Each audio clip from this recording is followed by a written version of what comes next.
सरकारी संपत्ति को तोड़ने का प्रयास किया तो मुझे कुछ निर्णायक फैसले करने पड़ेंगे और देश की जनता आपको देखेगी।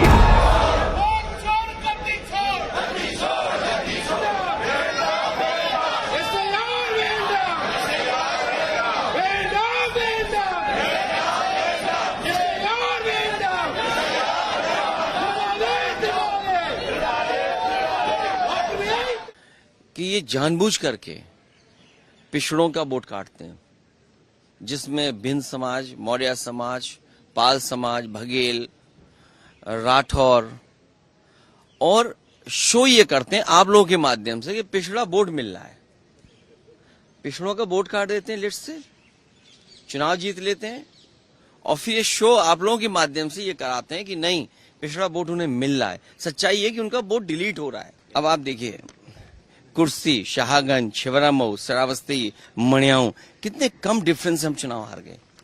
और डिलीटेड वोट ये दिखाई दे रहे हैं, कितना डिलीटेड वोट है। ये तो वो कम समय में हम आइडेंटिफाई कर पाए। अगर हमें ये जिस फॉर्म में हम लोग चाहते हैं वोटर लिस्ट हमें उसी फाइल में मिल जाए तो हम ज्यादा ढूंढ करके दे सकते हैं। और 19 में जो वोट डाले 22 में कट गया। अगर वोट बनवाने का एक प्रोसीजर है तो वोट कटवाने का भी एक प्रोसीजर है। हमारी डिमांड केवल इतनी है कि एक जिलाधिकारी को सस्पेंड कर दो आप।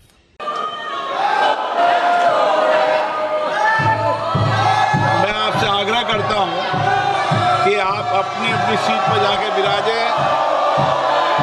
ये प्रश्नकाल है, जितनी जोर से आप नारेबाजी कर रहे हैं उतनी जोर लगाकर आप अगर प्रश्न पूछेंगे तो देश की जनता का कल्याण होगा।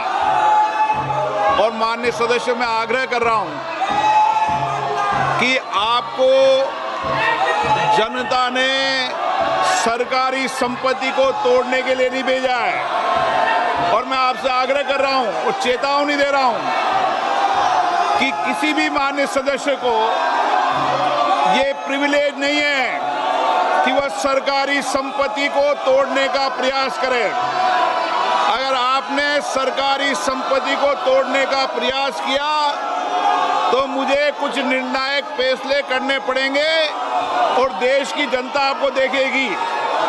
मैं आपको पुल कह रहा हूं, कई विधानसभाओं के अंदर इस तरह की घटना पर माननीय सदस्यों के खिलाफ कार्रवाई हुई है।